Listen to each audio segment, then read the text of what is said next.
and then we'll be finished. Hi, I'm Joyce Jones of Black Enterprise. John Lewis put his life at considerable risk and danger so that you could stand here and talk about freedoms. And I want to know why it is so impossible for you to think that he impossible to believe that somebody actually did spit on him or call him the N-word. Why would he lie about that when he's experienced so much worse? Okay, I'm going to provide an answer, then someone can follow up. I see Mr. Kane walking up here like first of all, there has been no evidence to substantiate the claim. And if we were just to look at that, there's been no evidence. Why is his word not good enough? Well, in the stage of public opinion, evidence is paramount. Okay, other than that, then it's one person's accusation against another. And if it was so public, then it should not be a difficult time in finding the public evidence, and there is none. But we were there that day because we were covering. Did you the hear it? Did you hear it? I was not walking with him, but there were crowds, so it's very easy I'm giving you to answer assume A. that such a thing This is could going occur, to give you and not everybody would see it. It's not like there were cameras filming the whole thing all day. Okay, I'm going to have Zoe and then Andrew follow up. Now, I understand. Why shouldn't his word be good enough? Why wasn't George Bush's word good enough? But let's not compare. No. I'm talking about Mr. Lewis, not Mr. Bush. I'm the narrator. Okay. Now, You always want to if compare. the spittle is on her shirt, at least Monica Lewinsky kept her skirt.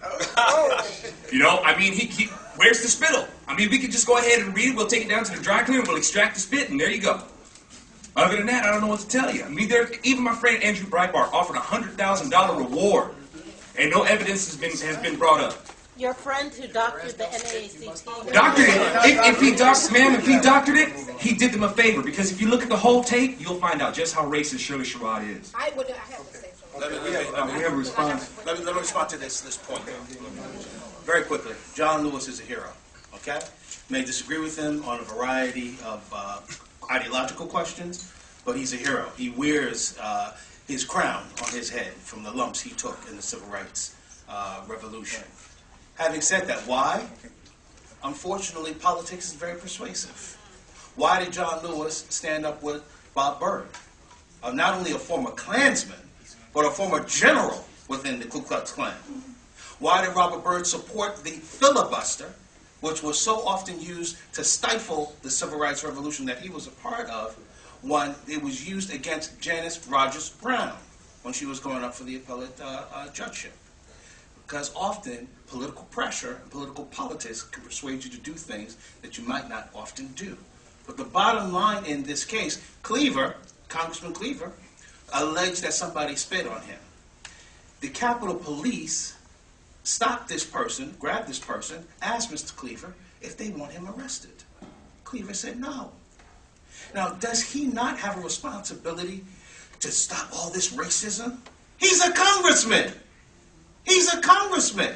And he refused to press charges. Why? Because it is a fraudulent issue. Stop playing with racism. A man in Connecticut just killed 9 people playing the victim card and alleging racism. It's a powder keg, folks. And you should not play games with it in our country. We've come a long way, and we don't want to look back.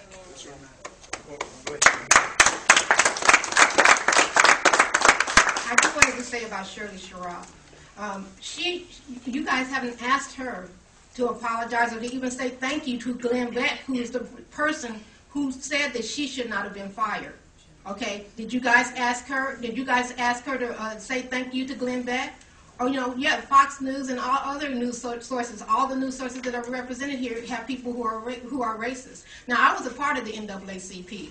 My husband and I were a part of the Beverly Hills Hollywood NAACP, and they did not want my husband and I to be on it because we're an interracial couple and because they took our names off the ballot. And I told them if our names did not mysteriously reappear the same way it mysteriously disappeared, there would be hell to pay for it. So if you guys want to talk to somebody, go talk to them and ask them how come they're racist. We had one more question. Real quick comment. In the words of Johnny Cochran, if there is no spit, you must acquit. And I also might add that also might add as a congressman to attack the people and to point his finger and to seek provocation was less than what we would expect from a congressman. Ma'am, you had a question. Yes, sir. I'm Lauren Burke from the Bill newspaper. I'm wondering, you guys are talking a lot about the NAACP, and that's fine. I'm wondering if you have any specific policy endorsements, any specific policy written down. Is anyone up there running for office on any level? Or is this just... obviously, okay. We do have a person running for office, but let me just say, as I'm wondering about the substance of policy with regard to your groups, everyone. okay, well, let me just say that the purpose for this gathering is to express that there are no racial motivations or content in the Tea Party movement. That's the purpose for this gathering. Now, as it pertains to your questions, I'm sure there are a lot of people here who are politically involved. But this was not a gathering to endorse a politician or to get into that arena of it. This is just to emphatically state that the Tea Party movement does not endorse racism. It has not and will not. Okay. And something else, too. The purpose of this press conference is to introduce America to all of these conservatives. Like every time I talk to the media, they're always saying, "Where are the blacks? Where are the blacks?" Well, here's the blacks. We are. Can you hear us now? Can you see us now? And as far as policy, it's very simple for me, and the reason I think the Tea Party supports this lock, stock, and barrel, it's about the Constitution. And I want to encourage everyone in America who might see this, read your Constitution. And then once you've done it, read it again. Go through, find the words that you don't know what they mean. Read the 10th Amendment very specifically and find out what the word delegate, powers not delegated, mean. Because it's a lack of understanding of what our founding documents are that have brought us to this point where we're actually ready to give up our republic in exchange for a social democracy. And that is not what most of us want. That is what the Tea Party is against. And regarding other organizations, I want to point out that the Afro last week ran a cartoon in its editorial page, and it shows Shirley Sherrod being tied to a stake, and a man in a white hood and a white robe with the words "right-wing conservative media" over it, lighting fire to that. Now, that's a lynching in my book. But, you know, nobody is calling the Afro magazine out of it. I call on them, I call on the NAACP to cast the progressives out of their movement. Absolutely. Who's under the hood? Mrs. Owens, and then we're going to have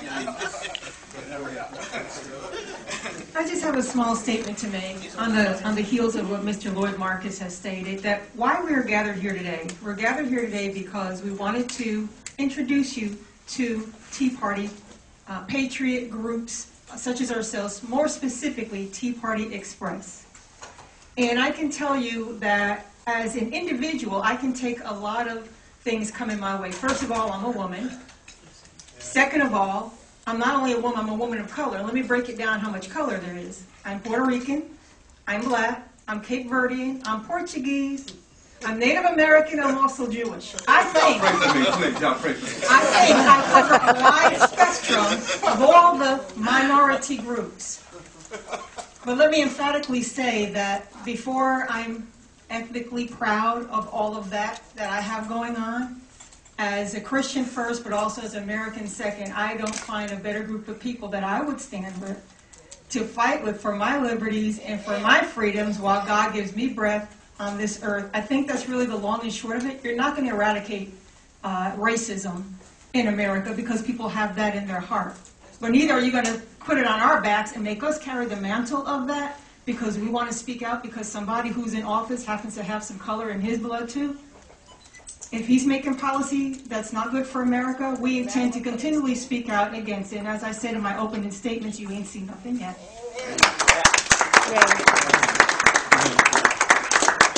Something very, very, very quick. I just want to, something I like to say when I go to Tea Party rallies and things. I would like for everybody here who considers themselves a minority to please raise their hand.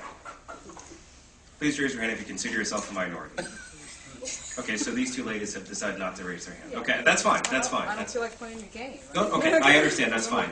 Now, let me take an issue with you. Women minority, quote-unquote minorities, their fight is for equal pay for equal work. correct? Equal pay for equal work. Did they fight for equal pay for equal work because they're minorities? Or because they don't consider themselves to be minorities? Because they're equal. Then, if they do it because they're equal, then why do they consider themselves minorities? Do you understand the point? A gentleman came up to me one time and he said, I came here in 1964 from Jamaica. I went to the University of Maryland to fill out my application. And he said he had a friend with him, and he was filling out the application. He got to the box that said race. And he looked at his friend and he said, what is this thing called race? You see, if we're going to have policy, it needs to start with the understanding that race should never be an issue. And when we start from that point, then the United States of America will start to become a different country and reach its full potential.